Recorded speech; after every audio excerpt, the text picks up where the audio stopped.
Convidado. Depois da Rússia começar ontem a invadir a Ucrânia, têm sido quase unânimes as reações de repúdio face a esta decisão de Vladimir Putin, com exceção do Irão e da China, Pequim referindo a entender as preocupações de Moscovo. A comunidade internacional, nomeadamente os Estados Unidos e a União Europeia, decidiram reforçar o dispositivo de sanções económicas e financeiras contra Moscovo, designadamente no que tange ao setor bancário. Ontem o presidente americano não afastou, inclusivamente, a hipótese de pôr de parte a Rússia do sistema de transações internacionais SWIFT, uma medida que, a ser concretizada, seria uma autêntica bomba para a Rússia, mas também, por ricochete, para certos outros países, nomeadamente na União Europeia, como refere Marcos Ferreira, professor de Relações Internacionais na Universidade de Lisboa e especialista dos países pós-soviéticos. Em primeiro lugar, a ideia de colocar sanções vem do passado. Os últimos anos nas relações entre o Ocidente e a Rússia já são marcados pela aprovação de sanções cruzadas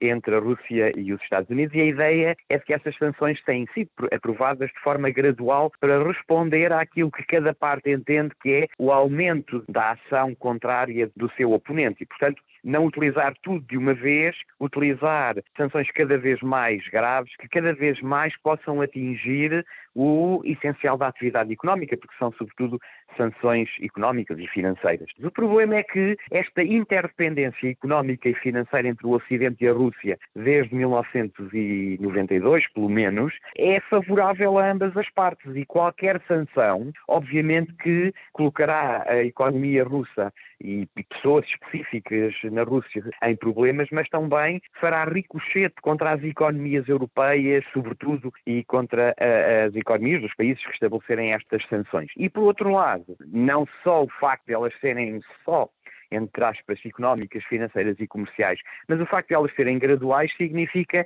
que os efeitos não serão imediatos. Os efeitos, quando muito, serão a médio prazo. Por outro lado, eu entendo, estou convencido que a Rússia nos últimos meses e até anos tem tentado limitar a dependência e a vulnerabilidade face às sanções ocidentais.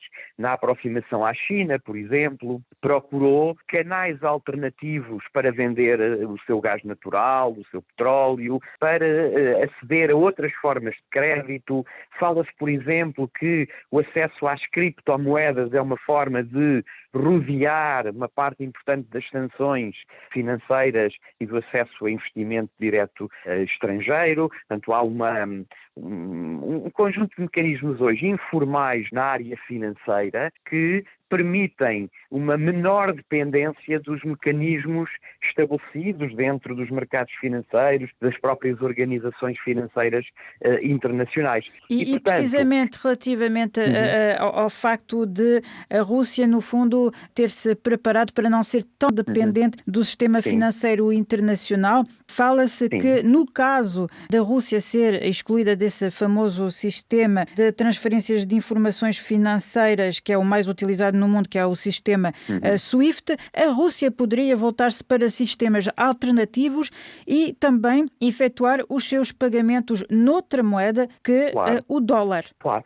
exatamente. Essa questão da luta, da guerra financeira, da guerra monetária tem estado na ordem do dia nas últimas décadas, não é? Não só a Rússia, como outros Estados, têm procurado formas alternativas para evitar que o dólar seja a moeda de referência nos pagamentos internacionais e, portanto, o que está em causa do lado ocidental é tentar que a Rússia sofra um dano ou instalar a percepção, não é, de que a Rússia sofrerá danos financeiros, comerciais gravíssimos se ficar progressivamente separada de um sistema global financeiro e comercial. Certamente isso poderá acontecer, mesmo que a Rússia tenha limitado nos últimos anos essa dependência face a sistemas ocidentais, mas depende, será sempre no médio prazo, não é? Porque os resultados disso não serão imediatos e, portanto, não condicionam a estratégia imediata do governo russo, o avanço estratégico no terreno e os objetivos que estabeleceu, por exemplo, para substituir o governo em Kiev. Portanto, esses são os objetivos estratégicos de Moscovo neste momento e, portanto, eles procuram atingi-los o mais rapidamente possível para poderem negociar uma paz ou uma estabilidade europeia, uma divisão da Europa em esferas de influência e, portanto, evitar que as consequências mais negativas dessas sanções venham a instalar-se no médio e no longo prazo. E, por outro lado, confiam também que não haja um cumprimento ou uma aplicação uniforme dessas sanções por parte dos parceiros europeus, porque já há países que têm mais a perder dentro da União Europeia, por exemplo, com essas sanções. E, portanto, essa pouca uniformização de interesses dentro da União Europeia no que toca às relações com a Rússia podem ser uma saída para a Rússia, não é? Nós sabemos que, no passado, a aprovação de sanções sobre regimes que são penalizados por iniciarem guerras ou outro tipo de crises não tem sido a forma de resolver esses conflitos. Nós não podemos esperar que, por muito profundas e graves que sejam as sanções,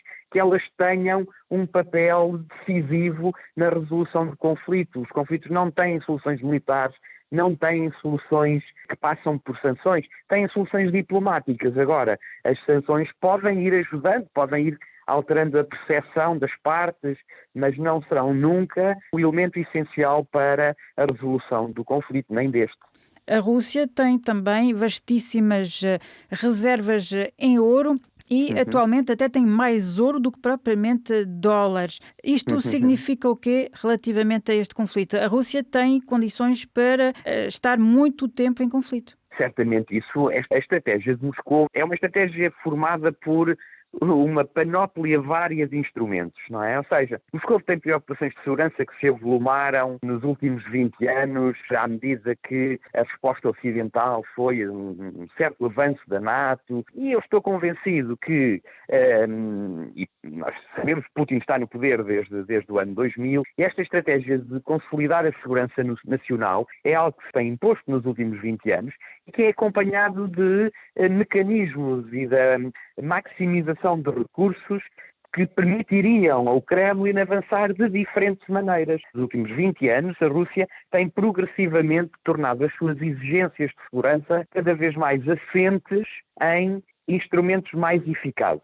Pode ser a diversificação de formas de acesso ao crédito, menor vulnerabilidade face à ajuda ocidental, obviamente as receitas da energia que aumentaram exponencialmente desde o ano 2000, mas também as capacidades militares e, como diz muito bem, as reservas em ouro. Outro aspecto fundamental, a diminuição da dívida soberana, a criação de fundos soberanos que certamente poderão financiar também este esforço. E, portanto, esta é uma estratégia que foi preparada com cuidado, tendo em conta a possibilidade de utilizar diferentes instrumentos de acordo com a resposta que o Ocidente fosse dando às reivindicações de Moscou. A via diplomática, eu julgo que não está esgotada, mas certamente Moscou decidiu que a via diplomática pode apenas servir os interesses da Rússia se no plano militar, dos instrumentos económicos e financeiros, a Rússia tiver uma presença muito forte e puder ser independente estrategicamente do Ocidente. E, portanto, isso significa que a Rússia está preparada, ou entende, acha que está preparada com meios materiais para enfrentar esta crise e opor-se às consequências negativas das sanções ocidentais.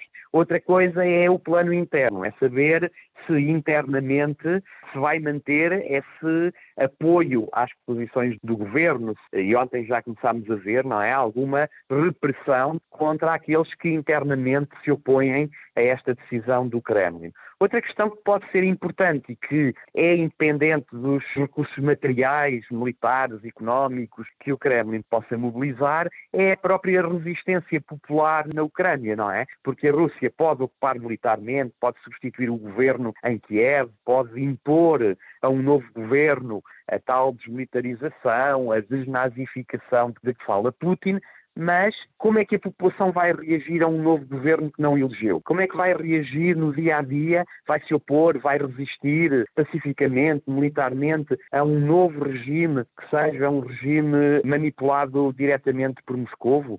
E esses fatores mais populares de apoio ou resistência da população na Rússia, na Ucrânia, a uma nova ordem na zona, podem ser tão importantes como os meios materiais de ter uma presença militar, conseguir mantê-la e conseguir financiar a guerra, não é? Portanto, há aqui muitos fatores que não dependem só das capacidades militares ou materiais, económicas, para estabelecer uma nova ordem. A vontade das pessoas de aderir a um novo projeto, de aderir a uma nova organização política no leste da Europa, também terá certamente o seu papel. Era Marcos Ferreira, professor de Relações Internacionais na Universidade de Lisboa e especialista dos países pós-soviéticos.